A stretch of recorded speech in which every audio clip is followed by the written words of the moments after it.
सामाजिक रूप से पूर्वजों ने, थोड़ी सी आवाज बढ़ाओ जी, अंदर कौन है? हेलो। हाँ, थोड़ा सी बढ़ाने को बोलो। पूर्वजों ने ये निर्णय लिया कि, मैंने एक दिन कहा भी था कि आज जिस प्रकार आवागमन के साधन हैं, संचार का साधन है, जिस प्रकार electronic media, print media, social media, बहुत सी बातें हैं जिसके माध्यम से हम एक जगह की घटना को दूसरी जगह भेज सकते हैं, जान सकते हैं, तब पहले नहीं था। भारत के विभिन्न कोनों पर विभिन्न विचारधारा के लोग, विभिन्न मान्यताओं के लोग निवास करते थे। तब एक दूसरे के विषय में जानना समझना बड़ा कठिन होता था।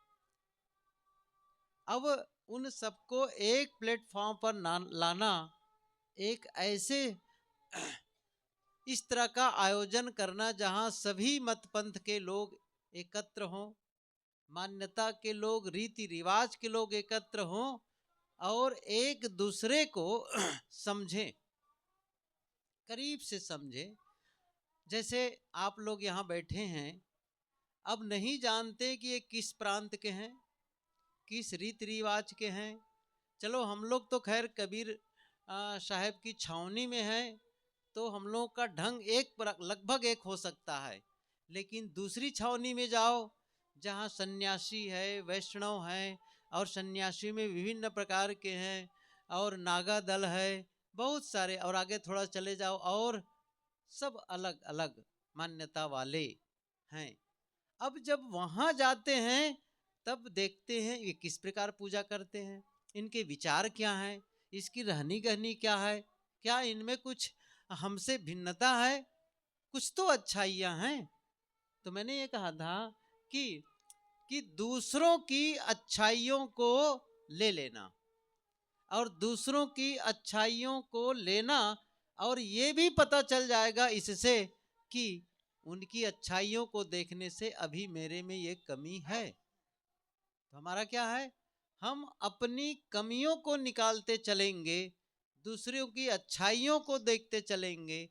दूसरा भी वही कर रहा है, दूसरा भी वही कर रहा है, तो क्या होगा, एक सुंदर समाज की रचना होगी।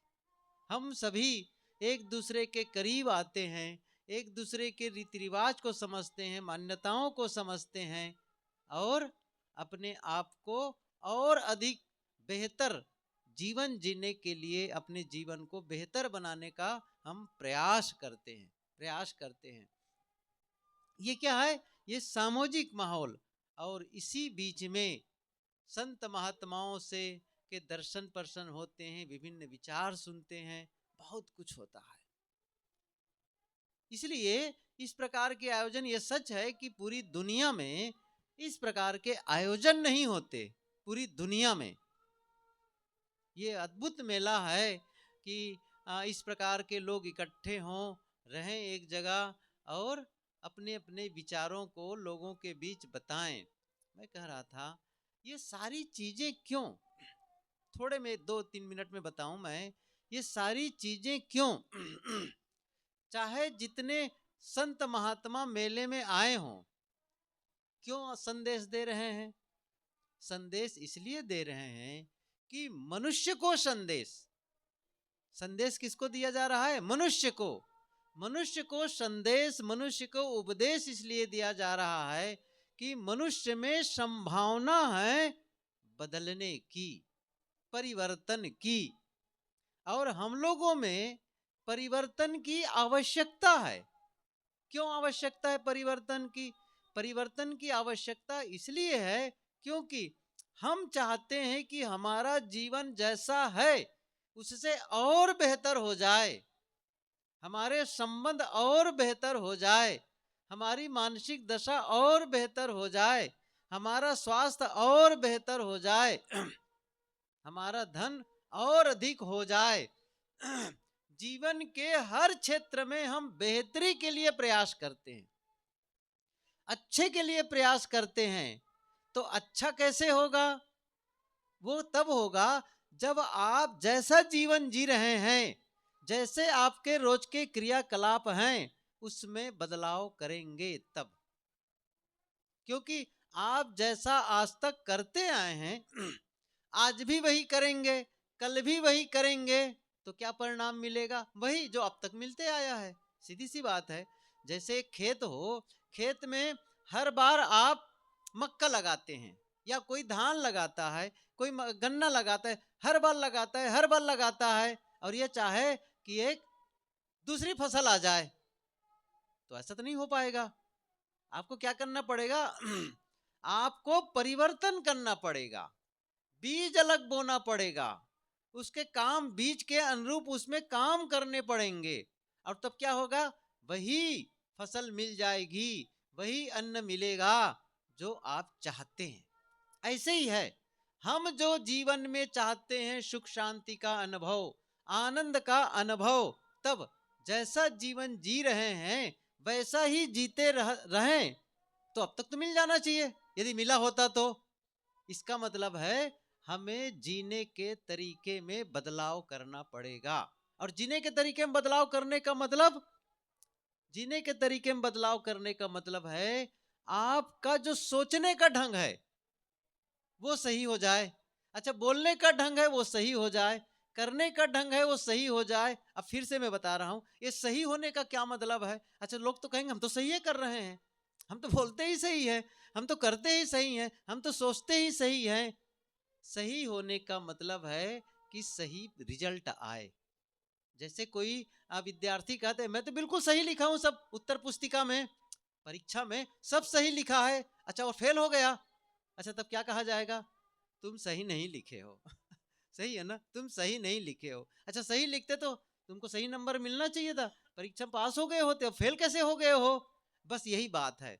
हम क्या कर रहे हैं? सब सही कर रहे हैं। अच्छा, दुखी क्यों हो, अशांत क्यों हो, लड़ाई झगड़ा क्यों हो रही है, बीमारी क्यों है? कुछ तो है। इसका मतलब है हम सही नहीं कर रहे हैं, उसी को ठीक करना है, उसी को ठीक करना है। और ठीक करने की क्षमता आप में है, सबसे बड़ी बात वही है।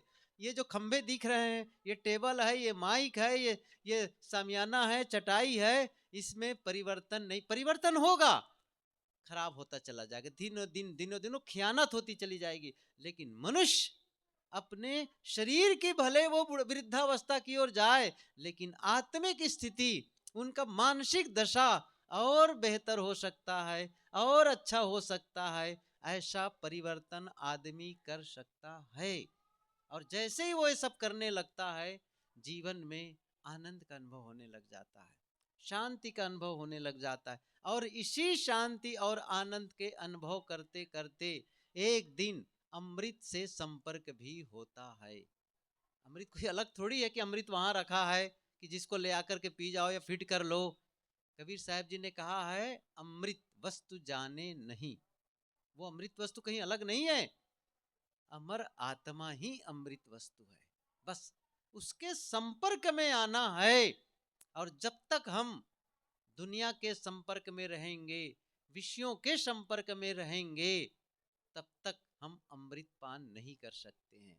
जैसे ही विषयों से अलग, विषय मतलब पदार्थ, विषय मतलब ये पूरा यूनिवर्स, सृष्टि, हमारा चिंतन, हमारा मन वहां अटका रहेगा, तब तक अमृत पान नहीं होगा। अमृत पान करना होगा तो अमृत आत्मा से मिलना होगा। वो हम अपने में बदलाव करके कर सकते हैं, साधना करके वो कर सकते हैं। करना चाहिए, प्रयास करो तभी वो संभव है। प्रयास नहीं करोगे तो दूरी उतनी ही बनी रहेगी। जो 1000 जन्म पहले जो दूरी थी, आज भी उतनी ही दूरी बनी रहेगी। हजारों जन्म आगे भी दूरी उतनी ही बनी रहेगी। लेकिन उस दिशा में जब चलना शुरू करेंगे तो धीरे धीरे दूरी कम होती चली जाएगी, कम होती चली जाएगी, और एक दिन दूरी खत्म हो जाएगी।